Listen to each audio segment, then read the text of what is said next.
Bueno, escuchemos algo, ahora nos acomodamos, ya tenemos nuestra ¿Te invitada parece acá. que escuchemos algo? Vamos directo, me parece, ¿no? ¿Derecho? Sí, Sí, sí, ¿Ya sí, está? vamos derecho, Bueno, sí, está sí, en sí. condiciones, está la diputada nacional sentada con nosotros, es Paula Modeo, que también, además de diputada, es candidata a, por su espacio creo, a renovar la banca que por ahora tiene en la Cámara de Diputados. Bienvenida al aire de la Tucumana. ¿Qué tal? ¿Cómo le va, ¿Qué diputada? tal, chicos? ¿Cómo están?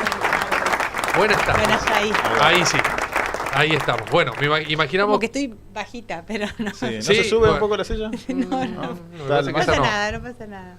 Bueno, medio de la campaña, ya, a full, con A eso full. no. Sí, la verdad es que yo, por ahí se intensifica, pero creo que, no sé si lo dije acá, pero nosotros hace 5 años que estamos de campaña, Ujú. porque primero tuvimos que salir a convencer a la gente de, che, ¿por qué no te afilias? ¿Por qué no hacemos un partido político? Ujú. Cuando juntamos 100 personas para, bueno, ahora tenés que conseguir 5.000 para las afiliaciones, y después mi primera elección, y después la del 23. Así que es como una cuestión de seguir haciendo, ¿no? De no parar. De no parar nunca. Bueno, pero esta vez ya sin Juntos por el Cambio detrás, con Creo afrontando solo esta campaña. Y hablamos antes de que es algo cada vez menos común en la política actual, los partidos que se presentan solos, no en coalición. Cada vez menos común, ¿no? Yo creo que vos sabés que estamos volviendo de nuevo, o sea, como al partido más que a la coalición. Ujú. O sea, con Juntos por el Cambio, si querés, se había generado un bipartidismo, se había roto el bipartidismo de radicales y peronistas, y Juntos Sí. por el Cambio lo había podido como reflotar un poco. Pero bueno, tiene que ver con una lógica, ¿no? También de... Nosotros buscamos por mucho tiempo, ¿no? Vos hablabas de Juntos por el Cambio, en su momento buscamos como decir, bueno, che, ¿por qué no intentamos algo como más grande, buscar decíamos, una oposición amplia y generosa, o una alianza amplia y generosa? Y yo siempre digo, y cuando nos sentamos a la mesa a discutir futuro, o a discutir en serio cómo hacíamos para tomar el poder, porque para eso hacemos un partido político, porque si no le cambiás la vida a nadie, Ujú. nos encontrábamos solos. Claro. Entonces, por eso hay una decisión muy fuerte, creo, de decir, mantenemos lo que somos y para lo que vinimos. ¿Y qué primaba en esas discusiones? Lugares en las listas. Solamente los lugares en las listas. Siempre, o sea, la sensación que me dio a mí cuando tenía en el 2021 y el 2023, siempre es como primero, segundo, que te doy para que vos estés, para que bajes. Y no se discutía como, che, ¿cómo hacemos para realmente dar una oposición competitiva, un proyecto a largo plazo? Un proyecto de poder y un proyecto de gobierno también Exacto. y de país. Exacto, y vos decís, discutamos cuál es el modelo que queremos. O sea, no tiene sentido discutir lugares en las listas Ujú. si no estamos todos de acuerdo que hay un solo camino para Tucumán, que es bajar el gasto, transparentar las cuentas, cambiar el sistema electoral, terminar con estas trampas electorales y este sistema tan corrompido que hay en Tucumán. Y en definitiva, porque de alguna manera es intolerable salir a la calle y tener todas las calles rotas. ¿Eso Es- pasaba en Juntos por el Cambio en Tucumán o fue lo que terminó pasando con Juntos por el Cambio en todo el país y finalmente rompiendo el proyecto? Me parece que es mucho más grande, que es transversal, no es Juntos por el Cambio. No, Yo sí, lo veo... pero digo específicamente... La en verdad este es que caso. lo vi en todos lados, Mm. en todos lados, siempre, porque vos ves Mansur y Jaldo, ¿no? Sí, sí. Se estaban matando. Lo único que tenían en común, o sea, lo que tienen en común es el hambre de poder y de permanecer en esos lugares para mantener el poder, porque cuando pierden el poder se sienten débiles, Ujú. pierden fueros, así termina Cristina, Alperovich, etcétera, cuando pierden el poder. Pero cuando se juntan, no se juntan para decir, che, bueno, ¿qué modelo de Tucumán queremos? Ujú. ¿Cómo modificamos esto? ¿Qué modificación del sistema tributario hacemos para que se instale una pyme más en Tucumán? Es como, yo lo pongo a Noguera, vos ponelo al otro, si voy testimonial, y después hago como un juego de la silla y vemos quién queda. No hay una discusión de fondo de qué hacemos con Tucumán. Ujú. Y eso, ¿por qué también pasó en Juntos por el Cambio que buscaba justamente cambiar ese sistema político? ¿Qué primó ahí? No pasó solo en Juntos por el Cambio, pasó con toda la clase política, desde que metí a la política hasta el cierre de estas últimas listas. Que nosotros siempre decimos, el rumbo que había que tomar, el rumbo nacional que había que tomar, era muy difícil, pero era único. Es decir, vos necesitabas ordenar las cuentas, necesitabas dejar de gastar lo que no tenías, había que hacer y tomar decisiones muy dolorosas para Argentina, ¿no? Y nosotros estuvimos como muy convencidos de que ese era el rumbo, pero después, cuando vino el momento de los armados políticos, en Tucumán vimos el mismo rejunte y los mismos armados de siempre. Entonces, no es como patrimonio de un espacio, de una alianza. Esto es una clase política, unos políticos que transversalmente lo único que les interesa es mantenerse en el poder. ¿Y ves que eso esté cambiando ahora? Desde el gobierno nacional y desde algunos espacios que venían a cambiar eso, ¿o es más de lo mismo? Yo te puedo hablar de Tucumán, y en Tucumán no estoy viendo algo distinto. No está viendo algo distinto. Con respecto a esto de los vicios, ¿no? de los espacios políticos, las discusiones, la clase política, etcétera. Entiendo que también, usted lo planteaba, es necesario tomar el poder también, ¿no? Y a veces uno se come algún sapo en el camino para avanzar en esa dirección. Creo integró Juntos por el Cambio en 2021 y en 2023, calculo que bancándose que estén esos vicios presentes. ¿Por qué en 2025 no se pudo recrear algo similar, siendo que usted busca renovar su banca y Roberto Sánchez también con una cosa parecida Juntos por el Cambio? Mira, Sebastián Murga, que es quien me acompaña en la lista y quien muchas veces nos marca el rumbo político a todos los que pertenecemos a Creo, siempre nos dice, nosotros somos el partido de los principios, no de las estrategias. Por supuesto que hay que ser pragmáticos en la búsqueda del poder y en la búsqueda de esa alianza grande y generosa, o tratar de generar esos consensos y ver, bueno, qué tenemos en común. Intentamos muchísimos caminos. Entonces, cuando vos la buscás por un lado, la buscás por el otro, como haces vos cuando querés que te salga delante un emprendimiento, vas por un lado, no te va bien, vas por el otro. Y la conclusión que sacamos es que era el momento de que lo intentemos. O sea, alguien se tenía que animar a hacer algo distinto. Y nos tocó a nosotros hacer algo distinto. Es difícil el camino que emprendimos. Es recontra difícil. Porque la verdad que siempre es mejor quedarte en tu casa y no participar. Siempre es más fácil mirar desde afuera. Pero ¿hasta cuándo los tucumanos vamos a mirar desde afuera el saqueo de una provincia? ¿Hasta cuándo vamos a permitir que los chicos a la noche no sepan si pueden comer? 7 de cada 10 chicos a la noche tienen la panza vacía. ¿Hasta cuánto nos vamos a normalizar que en Tucumán no se haga una inversión en cloacas? No es pandemia, pero la epidemia de gastroenteritis, en mi casa estuvieron todos todos caen gastroenteritis viral que hay. Y hablaba con los médicos y me decía que esto es mucho más en Tucumán porque tenemos aguas servidas a la orden del día. O sea, no hay cloacas en Tucumán, no se invierte en cloacas en Tucumán. No se invierte en infraestructura. Por ahí son números técnicos, pero del presupuesto de la provincia, si vos haces un estudio de 2014 hasta ahora, ¿qué se observa? Que el gasto en infraestructura cayó del 14 al 5. Es decir, Jaldo junta plata para pagar sueldos. El gobierno de Tucumán recauda plata para pagar sueldos. No gasta en infraestructura. Solamente el 5%, o sea, vos tenés un presupuesto, 95% del presupuesto va a pagar sueldos. Eso no es viable, porque vos querés un Estado donde se invierta en infraestructura para poder crecer. Eso en Tucumán no se hace. Sí, pero ahí también hay otra discusión que es el Estado más grande o el Estado más chico, que es algo que se está hoy discutiendo en Argentina desde hace un buen tiempo, pero que ahora se discute desde adentro del Estado, incluso el propio presidente. Y hay varios gobernadores que lo que hoy le dicen al presidente, entre esos por momentos el de Tucumán, no alcanza. No tenemos manera de sostener un Estado como el que tenemos ahora si apenas nos alcanza para los sueldos. Porque esa es otra mirada, ¿no? Y a su vez los trabajadores del Estado, que son muchos, también, y no porque sobren en algunos casos, no sé, por ejemplo, si vamos a los hospitales, decimos acá nos sobran trabajadores y no cobran bien. No. Entonces, al mismo tiempo lo que tenemos que pensar, lo que está pasando es que el Estado necesita agrandarse, no achicarse, sino agrandarse, para que alcance para infraestructura, para que alcance para sueldos dignos, para que alcance para cubrir con necesidades y servicios.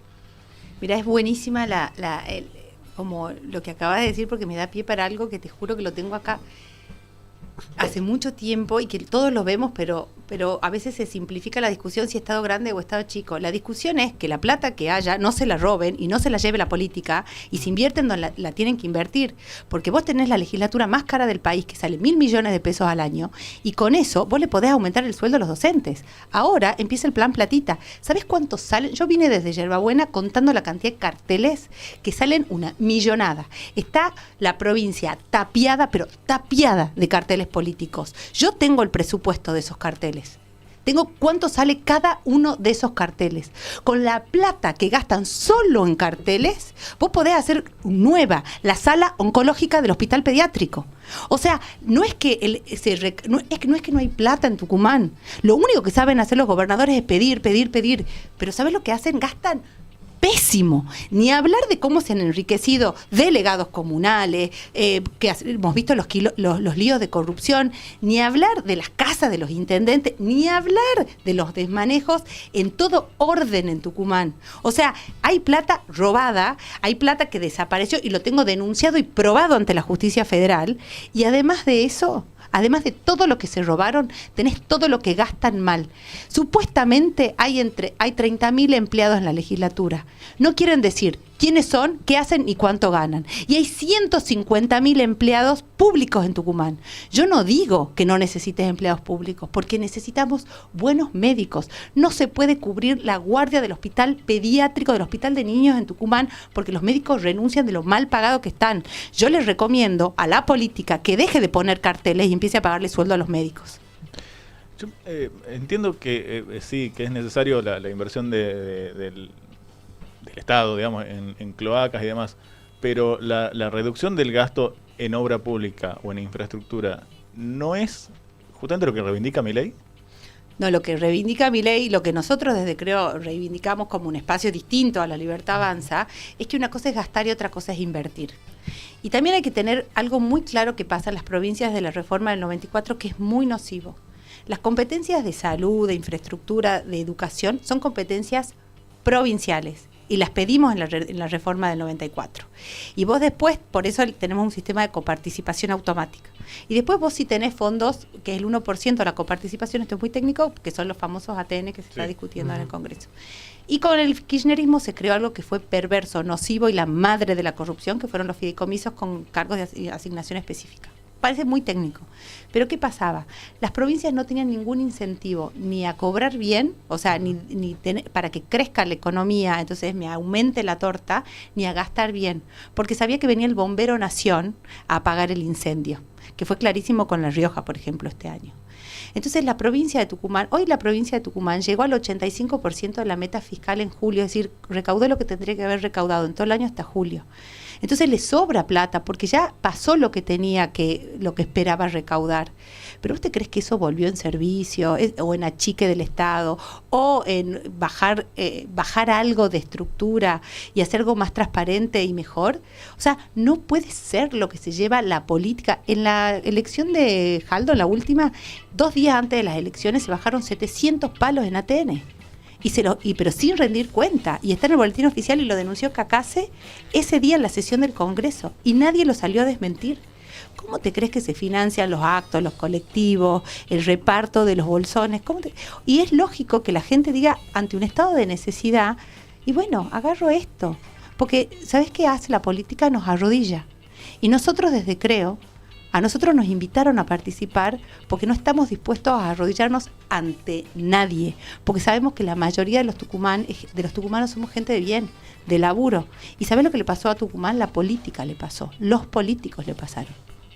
Está bien, esa es una mirada que en gran parte comparto, no tengo ninguna duda de que la corrupción es algo que le ha hecho muy mal a la democracia de la Argentina en los últimos años y que en muchos casos es innegable e intapable, no hay manera de que eso ni siquiera se disimule ni forma de discutirlo. Pero al mismo tiempo, en esta cuestión de la política, hoy estamos en presencia de un gobierno nacional, y te lo traigo a colación porque en algún momento lo has apoyado bastante de la Cámara, que venía a cambiar con todo eso. Y lo que hoy a lo que estamos asistiendo es a audios que no sé si son verídicos o no, pero que parecen, la gente se encuentra con eso, bueno, parecen más de lo mismo, lo vemos en las elecciones de Buenos Aires, 2 millones de personas que votaron a Milei y no fueron a votar, ¿no? O sea, no fueron a votarlo, lo que es evidente su desilusión. También era otra elección, eran otras cosas las que estaban en juego, pero digo, al final lo que da la impresión que esto no se trata solamente de quien esté en el poder en un momento u otro, sino de una estructura que está por detrás de todo, que al final termina corrompiendo al que llega, al que sea, hasta el que criticaba de afuera, hasta el que era outsider como Milei, y criticaba de afuera, cuando llega al poder le saltan un montón de cosas que se parecen bastante a la vieja política o a la casta o a lo que fuera. Mi pregunta es, ¿qué pensás vos que pasa? ¿Qué has visto detrás de bambalinas, detrás de escena, en los pasillos del Congreso? ¿Qué has visto que te lleva a decir, bueno, ¿y qué pasó con todo esto que íbamos a cambiar y al final no estamos cambiando? Bueno, mira, es como montones de preguntas en tu reflexión. Comparto mucho de lo que decís y 3 ideas sobre eso. Yo creo que hay una forma de justificar la política, eso cuando hablaba de lo de entre bambalinas, que dice, bueno, el sistema no se puede cambiar, los que llegan. Y yo creo que el gran legado o el gran trabajo o digamos, el gran capital o lo que está haciendo, creo, es mostrar que realmente sí hay una forma distinta de hacer política, que no todos se corrompen, que no todos usan las estructuras del Estado, que Mercedes Morán, que es nuestra concejal, renunció a los gatos reservados en el Consejo Deliberante y tiene menos asesores de lo que hay que tener, y que nosotros desde el Congreso hicimos exactamente lo mismo y no nos mueve nada. O sea, creo un partido realmente donde nuestro gran valor en el Congreso, en estos 257, no sé si me conocen todos, pero la mayoría que me conoce, o sea, te pueden decir no me gusta, sí me gusta, es muy vehemente, piensa mal, piensa bien. Ahora, lo que nadie te va a decir es que nosotros no hemos hecho un ejemplo de austeridad, de orden y de una manera muy transparente y sin rosca de hacer política. A nadie le sorprende cuando yo voto algo, porque ya de antemano está avisado, porque yo no entro en esto de, has visto, hasta el final, ver qué puedo ganar o perder por un voto. Eso por un lado.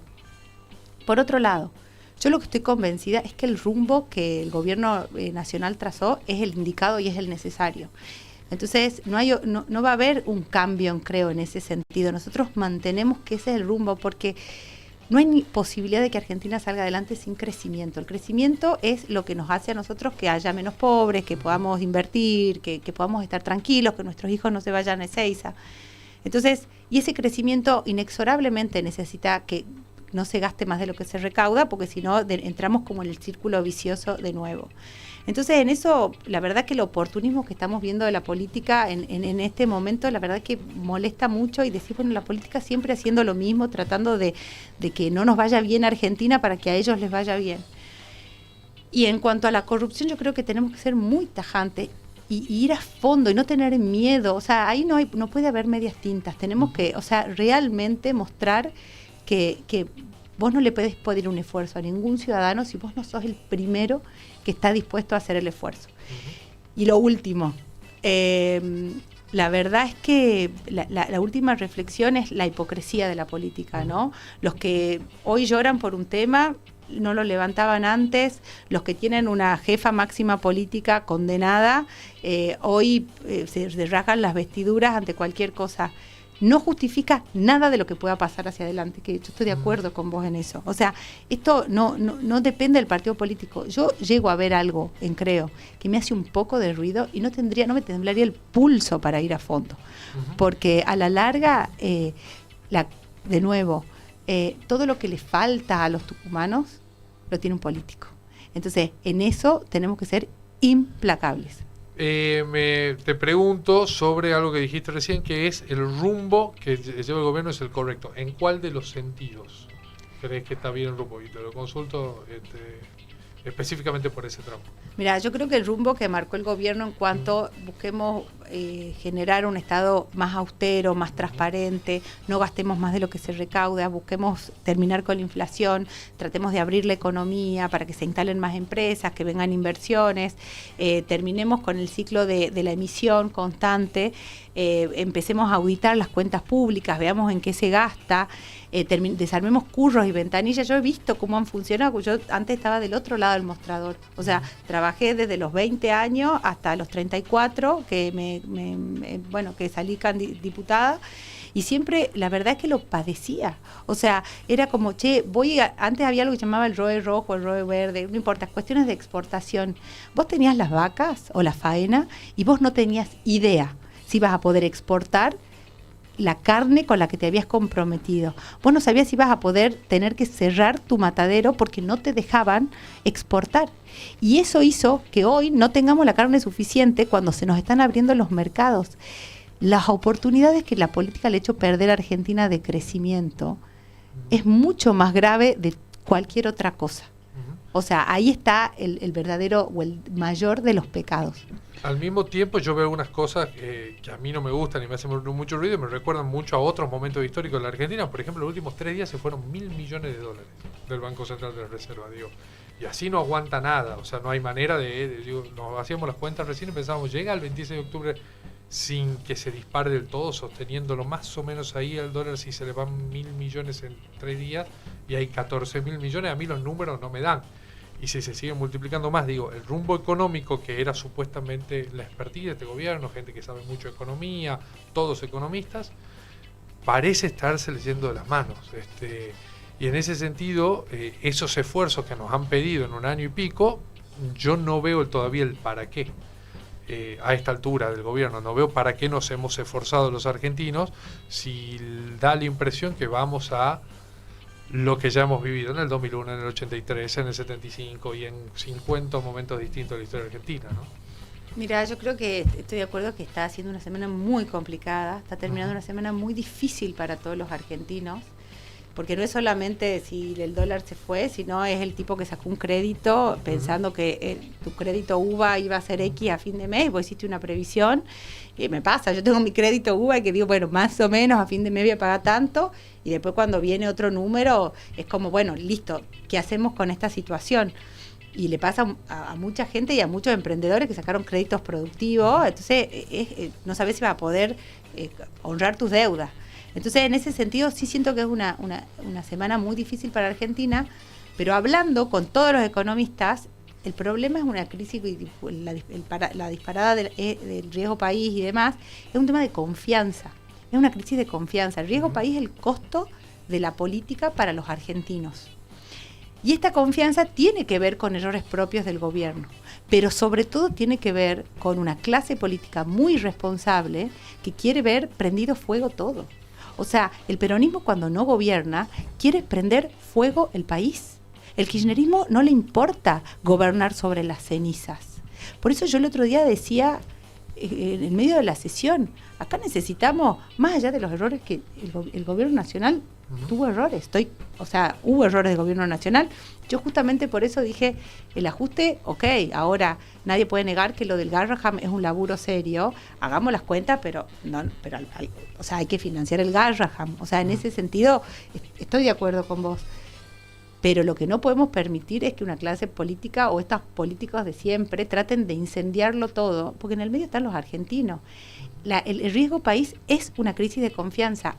Que a vos se te cierre el mercado de capitales es una crisis de confianza. Que las tasas se vayan altas es una crisis de confianza. La economía tiene mucho de eso. Y la irresponsabilidad de los mismos de siempre es lo que genera estas disparadas. Me pongo en abogado del diablo, un segundo. Sí. Me pongo en abogado del diablo porque hablamos del kirchnerismo y yo ya tengo la idea de que... ¿Vos decís que el diablo? Sí, ponele que sí. Creo que el kirchnerismo ya es más parte del pasado que del futuro, tiene su fuerza y esa más de último la fuerza política en Argentina más que tendrá que discutir con las otras fuerzas políticas, con los otros espacios. Pero me pongo en este lugar porque digo, al fin y al cabo el último gobierno que le pagó todo lo que se le debía al fondo fue un gobierno kirchnerista. ¿A qué costo? Está bien, ese es otro, yo no sé a qué costo, pero creo que en ese momento la Argentina estaba levantada. Y digo, si hay en quien desconfiar, quizás no sea en ese tipo de proyecto de país. No son los gobiernos que han defolteado, los gobiernos peronistas. Más bien han sido gobiernos de otros signos políticos los que han defolteado, los que no han podido pagar, a los que se le ha escapado la tortuga, los que han no podido evitar las corridas. Eso también es una realidad, ¿no? Y en ese sentido digo, el riesgo país marca la desconfianza y es un índice de desconfianza, hoy en la mañana lo hablábamos, pero a su vez digo, desconfianza de que vuelve el kirchnerismo, quizá el kirchnerismo vuelve y lo paga, digo, ¿no? Si yo fuera de un fondo internacional, pensaría eso, digo, que vuelvan los últimos que me pagaron la deuda y no que sigan los que al final nunca me la pagan. Te puedo probar con números estadísticos que todas las medidas del kirchnerismo nos hicieron perder oportunidades y fueron malas para el país.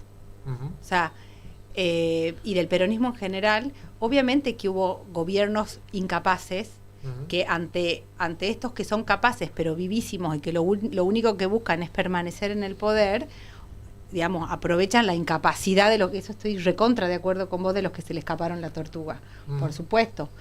Pero, o sea, Argentina no crece hace 40 años. No se crean puestos de trabajo privado hace 20. El único empleo que crece es el empleo público. La superficie, la cantidad de productos argentinos exportados decreció. Vos ves la posibilidad de cambio de Brasil. En un momento Brasil y Argentina producían y exportaban la misma cantidad de azúcar. Hoy Brasil nos supera, pero por 4.000. O sea, son 11.000 toneladas que aporta Brasil al mercado mundial versus lo que aportamos nosotros. ¿Por qué nosotros dejamos de invertir en energía, en gas, en minería, en agroindustria? Porque vos no podías sacar tus divisas, no podían entrar capitales extranjeros, tenías incertidumbre, tenías tasas y precios congelados, tenías intervenido todos los mercados. Entonces, toda esa serie de medidas que si vos la traqueás para atrás fue perder una oportunidad, perder otra oportunidad. El Fondo de Sustentabilidad de Garantía del ANSES parece muy técnico, pero había una masa que podría haber sido el mercado de capitales que financie todo el crecimiento argentino, y Cristina se lo patinó en populismo. Si vos ves Chile, el 90% del mercado de capitales se financia con el mismo fondo. Hay un fondo donde tiene un sistema mixto Chile, y mucho de lo que va en pensiones va a ese fondo, y eso hace que sea un mercado de capitales que financia el crecimiento, ¿no? En Argentina eso lo agarraron directamente así, porque aparte tomaron cosas que eran aportes voluntarios y aportes que no eran voluntarios, que no los podría haber nunca agarrado el Estado, y por eso pagamos juicios carísimos, y se los patinaron en Paca Paca. O sea, se lo patinaron en Tecnópolis, en computadoras que no andaban, en rutas que no se terminaron. Y es verdad que vimos como por momentos, que vos decías, sectores beneficiados por el proteccionismo industrial o por el compre nacional. Pero eso es una sábana corta, porque vos haces que no seas competitivo. Y eso nos pasó, y lo probamos, porque se probó ese modelo, se probó desde el plan quinquenal de Perón, que después en el segundo gobierno no se pudo mantener y voló todo por los aires. Entonces, lo que nosotros decimos es, no funcionaron las mismas recetas, nos golpeamos, vamos a intentar por otro camino, que es el camino que usaron otros países para crecer. Lo que pasa es que, por ejemplo, en el caso de Irlanda, que era un país, por dar un ejemplo, que venía muy atrasado y que tenía versus el resto de Europa, vos tenías como el apoyo o la confianza monetaria y demás de la Unión Europea. Nosotros esa confianza la teníamos que volver a construir.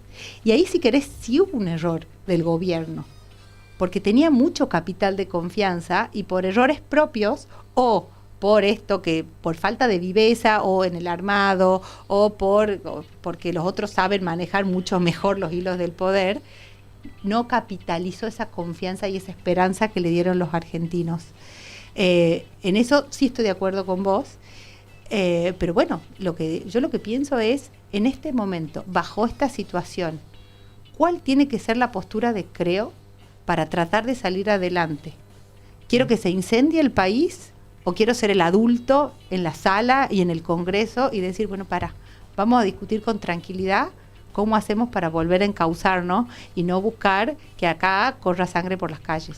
¿Y se puede discutir adultamente con este gobierno? Porque realmente usted hablaba de las irresponsabilidades de la oposición, pero economistas del mismo signo político del gobierno, dígase Melconian, Cavallo, que digamos no son precisamente heterodoxos, populistas o lo que sea, le dijeron no en agosto, en mayo le dijeron, che, tenés que aprovechar los fondos que tiene el Fondo Monetario, comprar reservas, robustecer el Banco Central, ver bien el tema del esquema cambiario, que quizás sea insostenible a largo plazo.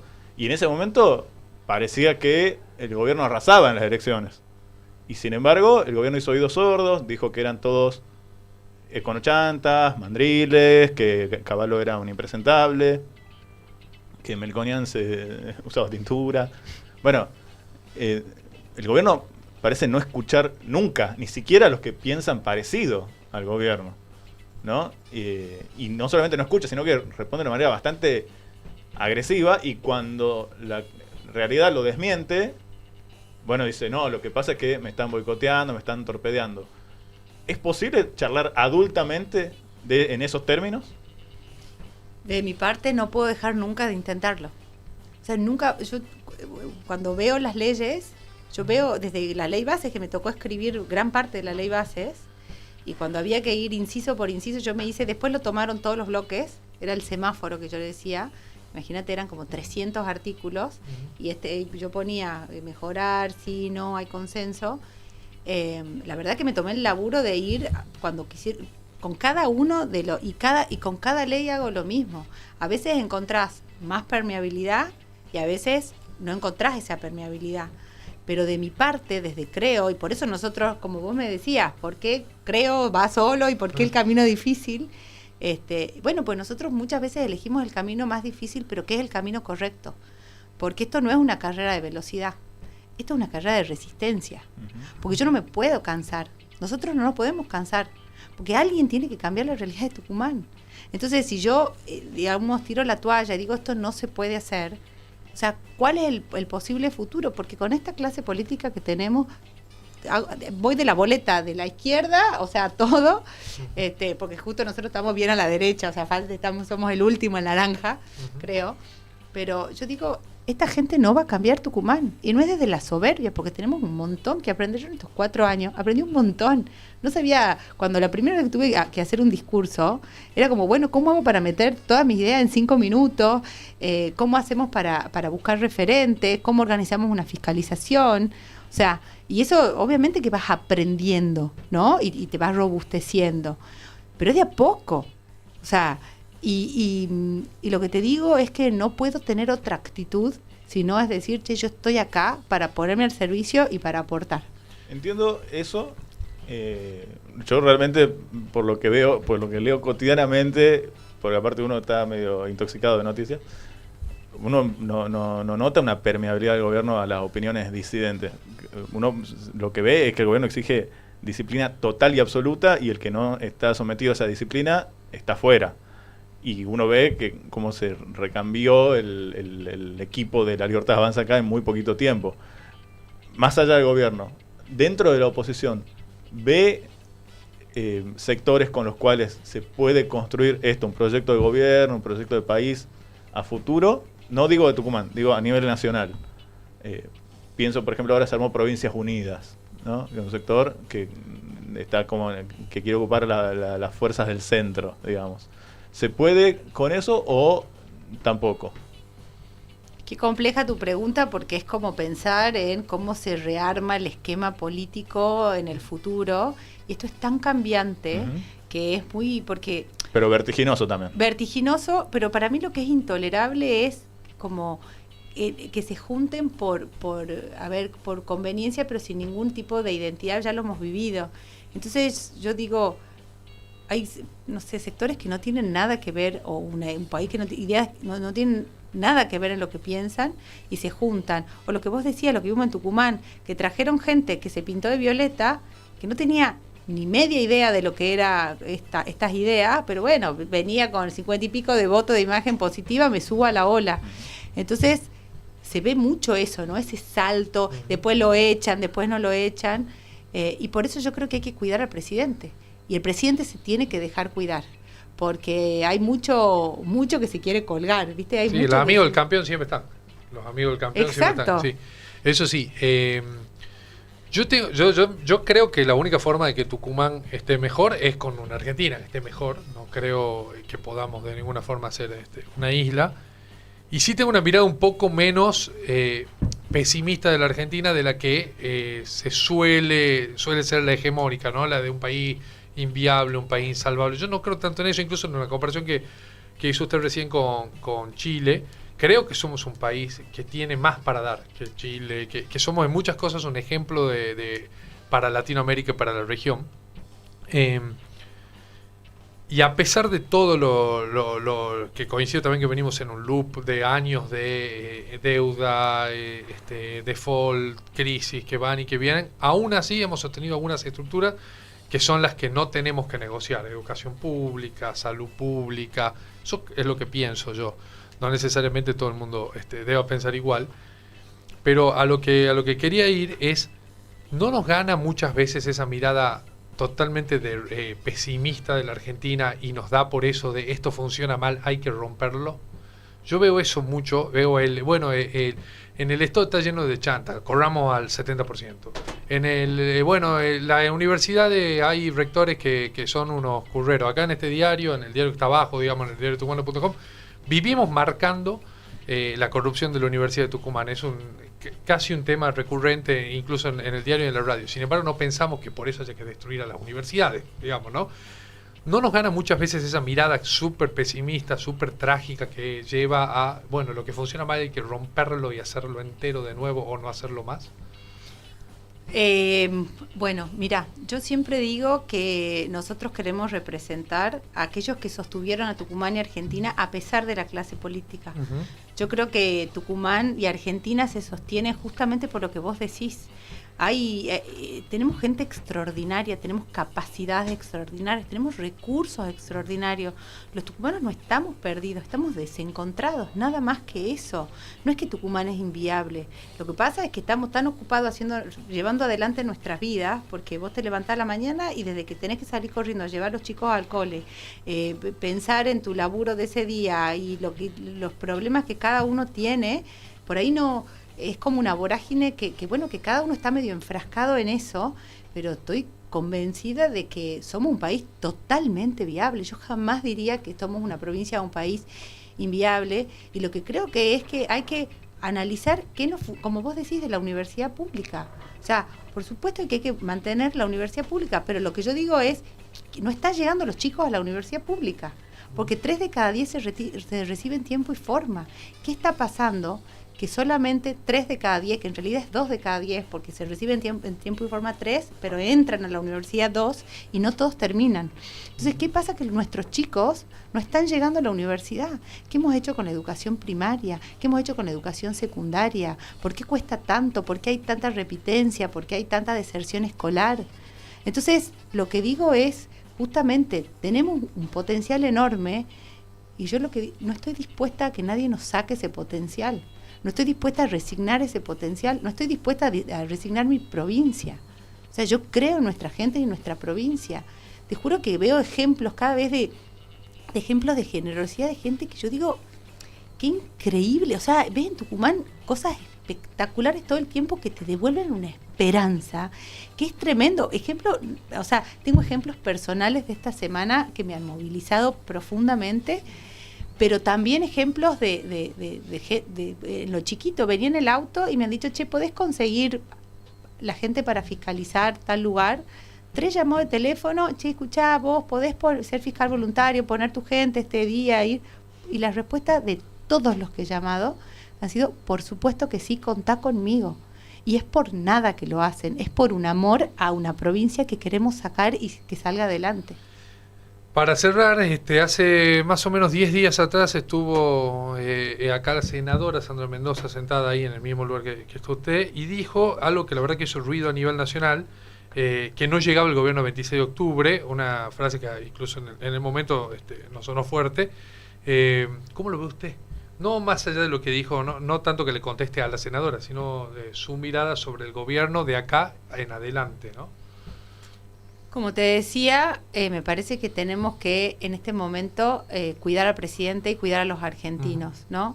Creo que parte por lo de Buenos Aires, en el presupuesto, con estas últimas sesiones, actitudes muy fuertes y muy chocantes. Ayer no nos dimos cuenta, pero Cecilia Moró tomó la presidencia de la Cámara de Diputados. No sé si se dieron cuenta. Sí. Cuando abrió la sesión, es muy fuerte esa imagen. Entonces yo creo que tenemos que ser parte de la solución y no del problema, ratificar un rumbo, mantenernos firmes y coherentes. Creo que sí, el gobierno está golpeado, pero a la larga, cuando se golpea el gobierno, genera esto de lo que hablamos, de la falta de confianza, de la crisis, y es un lujo que no nos podemos dar. Estoy convencida que Tucumán avanza con Creo, avanza con gente de laburo, estoy convencida de que se avanza cuando hay esta disposición a ponerse al servicio del otro, y para eso estamos nosotros en el Congreso y en cada vez que caminamos las calles de Tucumán. Gracias por venir, diputada, ha sido un gusto, gracias por su tiempo y seguramente vamos a tener oportunidad de hablar de acá hasta el 26 de octubre varias. Bueno, muchas gracias a ustedes. Gracias.